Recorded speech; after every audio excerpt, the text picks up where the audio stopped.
శుభం వ్యాధు శ్రీ గురుభ్యో నమః. జరిగిన సంఘటన ఏదైతే ఉందో అహ్మదాబాద్లో ఫ్లైట్లో జరిగిన సంఘటన 242 మంది ఆ విధంగా జరగడం చాలా బాధాకరమైన విషయం. మనస్ఫూర్తిగా మా యొక్క బాధని వ్యక్తపరుస్తున్నాం. జ్యోతిషాస్త్రపరంగా ఎన్నో విషయాలు ఉంటాయి, ఎన్నో మాట్లాడుకుంటాం, ఎన్నో ప్రకృతిలో వైపరీత్యాలు జరుగుతాయని చెప్తాం. కానీ దీనికి అర్థం ఇలా ఏదో జరిగిపోవాలని కాదు మా ఉద్దేశం. కానీ ఏంటంటే శాస్త్ర ప్రకారం కొన్ని విషయాలు మనం తెలుసుకుంటాం, కొన్ని గ్రహాల యొక్క అనుకూలత లేదని, ఈ సమయంలో ఇటువంటి దుర్ఘటనలు జరుగుతాయని, యుద్ధ మేఘాలు ఉంటాయని, ప్రకృతిలో వైపరీత్యాలు జరుగుతాయని రకరకాల మేము చెప్తామండి. ఫలానా ఉత్తర భారతదేశంలో జరుగుతుందని, లేకపోతే తూర్పు ఈశాన్యంలో జరుగుతుందని, అంటే కొన్ని ప్రమాణికాలను దృష్టిలో పెట్టుకొని నిర్దిష్ట వ్యవహారాన్ని దృష్టిలో పెట్టుకొని చెప్తుంటాం. స్పెసిఫిక్గా ఇదే స్పాట్లో ఇదే విధంగా జరుగుతుందని మనం చెప్పకపోయినప్పటికీ కూడా ఇలా దుర్ఘటన జరిగితే జాగ్రత్త ఉండాలి.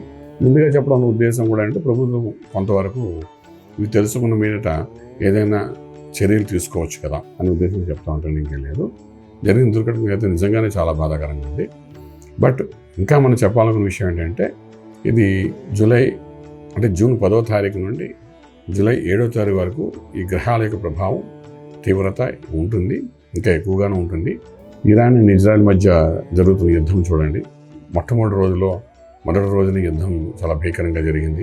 మోస్ట్ ఇంపార్టెంట్ పర్సన్స్ అందరూ చనిపోవడం జరిగింది. అంటే చాలా ఇంపార్టెంట్ పర్సన్స్ కూలిపోవడం అంటే అది మామూలు విషయం కూడా కాదు. ఒక యుద్ధంలో మెయిన్ అతిరథి మహారాజులు అంటుంటాం, అటువంటి వాళ్ళే కోల్పోయారు.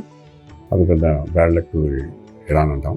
అలాగా రకరకాల ప్లేసెస్లో మనకు ఈ యొక్క వాతావరణం కనబడుతోంది. ఇది 3వ ప్రపంచ యుద్ధానికి సంకేతంగా కూడా మనకు అనిపిస్తుంది. ఏదైనా ఈ నెల రోజులు ఇటువంటి వాతావరణం పూర్తిగా చూస్తాం. నెక్స్ట్ జూలై లోపల భారతదేశం మీద కూడా దీని యొక్క ప్రభావం పడుతుంది. అలాగే మనం కూడా చిన్న పిసరు నష్టపోయే అవకాశం ఉంటుంది. బంగారం ధర పెరుగుతుంది, పెట్రోల్ ధర పెరుగుతుంది, ఇవన్నీ జరుగుతాయి. ఏదైనప్పటికీ నేను అతి సామాన్య వ్యక్తిగా చెప్పాలనుకున్న విషయం ఏంటంటే మీరు ప్రయాణాలు చేసేటప్పుడు మీ చుట్టుపక్కల ఏం జరుగుతుందో ఒక్కసారి అబ్జర్వ్ చేసి ముందు వెనక, అది ఫ్లైట్లోనే కాదు, ట్రైన్లోనే కాదు, బస్సులోనే కాదు, ఎలా ప్రయాణాలు చేస్తున్నా కొంత అబ్జర్వేషన్స్. ఇవాళ రేపు యువతకి ఎలాగైపోయిందంటే చెవులో 2 వైర్లు పెట్టుకుంటున్నారు, పాటలు వినుకుంటూ వెళ్ళేవాడు కొంతమంది సెల్ చూసుకుంటూ వెళ్ళిపోయేవాడు, కొంతమంది పక్కన ఏం జరుగుతుంది కూడా వాళ్ళకి అబ్జర్వేషన్ ఉండదు. కొంత ఇన్స్టాగ్రామ్ చూసుకుంటారు, కొందరు యూట్యూబ్ చూసుకుంటుంటారు. నేను కూడా చూస్తాను, ఫ్లైట్లో వెళ్ళే ముందు అక్కడ వెయిట్ చేసేటప్పుడు రకరకాల మనుషులు అందరూ ఈ సెల్ ఫోన్ మీదే కాన్సన్ట్రేషన్ ఉంటుంది తప్ప పక్కన ఏం జరుగుతుంది, ఎవరు వస్తున్నాం, అంత ఎవరు జరుగుతున్నారో అబ్జర్వేషన్స్ ఏమి ఉండదు. కానీ నేను చెప్పాలనుకున్న విషయం ఏంటంటే ఈ నెల రోజులు కూడా మీరు ఫ్లైట్లో ప్రయాణం చేసినా, ట్రైన్లో ప్రయాణం చేసినా, లేకపోతే రకరకాల ప్రయాణాల్లో మీరు వెళ్తున్నా, బండి మీద వెళ్తున్నా, మీ సొంత కారులో మీరు వెళ్తున్నా, రోడ్ల మీద ఏదైనా అబ్జర్వేషన్ అనేది మీరు కొంచెం చేసుకోవడం చాలా అవసరం పడుతుంది. ఎందుకంటే ముప్పు అనేది ఎటువంటి ఎలా వస్తుంది అని చెప్పిన పరిస్థితి. ఎందుకంటే కుజుడు చాలా భయంకరమైన పరిస్థితుల్లో శని మీద దృష్టి పెట్టడము, రాహు మీద దృష్టి పెట్టడము, ఇవన్నీ కాకుండా మనకు విశేషంగా Brihaspati, controlling of 9 planets Brihaspati అనేవాడు ఎలాంటి హెడ్ మాస్టర్ లాంటి వాడు. ఆ హెడ్ మాస్టర్ స్కూల్లో లేకపోతే పిల్లలు ఏం చేస్తారంటే ఆ క్లాస్లో ఉన్న శత్రువులతో యుద్ధం చేస్తూ కూర్చుంటారు, ఫైటింగ్ చేస్తూ చూస్తుంటారు, అల్లరి చేస్తూ కూర్చుంటారు, పెంకి పనులు చేస్తూ కూర్చుంటారు. మా స్కూల్లో మనం చూస్తుంటాం. కొట్టేసుకుంటుంటారు, ఆడేసుకుంటుంటారు, అన్ని రకాలు చేస్తారు. అంటే ఒక డిసిప్లిన్ లేకుండా ఉంటుంది. అలాగా ఈ బృహస్పతి స్తంభనంలో ఉన్నాడు, రవి డిగ్రీలో ఉన్నాడు. కాబట్టి గురువుకు ఉన్న బలం తగ్గిపోయింది. ఇటువంటి సమయంలో ఏంటవుతుందంటే మిగిలిన గ్రహాలు ఏవైతే కుజుడు, శనీశ్వరుడు, రాహుకేతువులకి ఏంటంటే పాపగ్రహాలకి కొంచెం బలోపేతం అయ్యి విశేషంగా శని యొక్క ఇంపాక్ట్ అనేది బాగా పెరుగుతుంది. యాక్టివేట్ అయిపోతాడు. ఇక్కడ కుజుడు దృష్టి పడగానే యాక్టివేట్ చేస్తాడు. ఎప్పుడైతే చేస్తాడో ఇటువంటి వైపరీత్యాలు ప్రజల మీద, మనుషుల మీద, ఒక ప్రకృతి మీద ఇంకా మనం ఇవన్నీ చూడవలసి ఉంటాయి. చేత ఇవన్నీ ఉంటాయి కాబట్టి కొంచెం జాగ్రత్త. మన చుట్టుపక్కల ఏమో జరుగుతుందో అబ్జర్వేషన్ చేసుకుంటూ ముందుకెళ్ళడం ప్రయత్నం చేస్తే కొంత సేఫ్గా మనం ఉంటాం.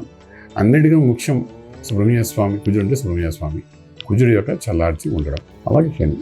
సో సుబ్రహ్మణ్య స్వామికి ఆరాధన చేసుకోవడం ప్రశాంతంగా, లేదా ఆంజనేయ స్వామికి పూజ చేసుకోవడం ముఖ్యం. ఈ నలుగురు అలా చేసుకుంటుంటే కొంతవరకు ఇది ఎక్కడ జరుగుతోంది అంటే మీనరాశి మీద, మీనము అంటే సముద్ర తీరం అనుకోండి, మీనరాశి మీద జరుగుతోంది, అలాగే కుంభరాశి మీద కూడా జరుగుతుంది. సో కొంచెం జాగ్రత్తగా మనం కానీ ముందుకెళ్ళడానికి ప్రయత్నం చేయగలిగితే, ఇది ప్రకృతిలో జరుగుతున్న వైపరీత్యాల గురించి నేను చెప్తున్నాను. మానవుల మీద అంటే అతి సామాన్య వ్యక్తుల మీద కూడా దీని ప్రభావం ఇంకో రకంగా ఉంటుంది. బట్ ఇంత తీవ్రత ఉండదు, కానీ కొంత డెఫినెట్గా దాని ఇంపాక్ట్ అయితే ఉంటుంది. కాబట్టి అతి సామాన్య వ్యక్తులకు మాత్రం నేను చెప్పాల్సిందే సుబ్రహ్మణ్య స్వామి ఆరాధన చేసుకోండి, లేదంటే శనీశ్వరుడి మీద పడుతుంది కాబట్టి ఆంజనేయ స్వామి యొక్క ఆరాధన చేసుకుంటూ జాగ్రత్తగా నెల రోజులు గడపడితే నెక్స్ట్ మంత్ జూలై 7th వరకు ఈ ప్రభావం ఉంది కాబట్టి కొంచెం జాగ్రత్త తీసుకోగలిగితే రాజమార్గంలో రాజ్యం పొందగలుగుతారు. శుభం వ్యాధి. సరేనా? పూర్తి వివరాలకు సంప్రదించండి శ్రీ వేదమాత గాయత్రి జ్యోతిష్యాలయం, బ్రహ్మశ్రీ మంతా సూర్యనారాయణ శర్మ గారు, Srinilayam, first floor, 101, Sai Vaibhav layout, Chitrapuri colony పక్కన, కాజాగూడ, హైదరాబాద్ 500008. సంప్రదించవలసిన ఫోన్ నంబర్ 8855559147, 8855559148, 9849996644.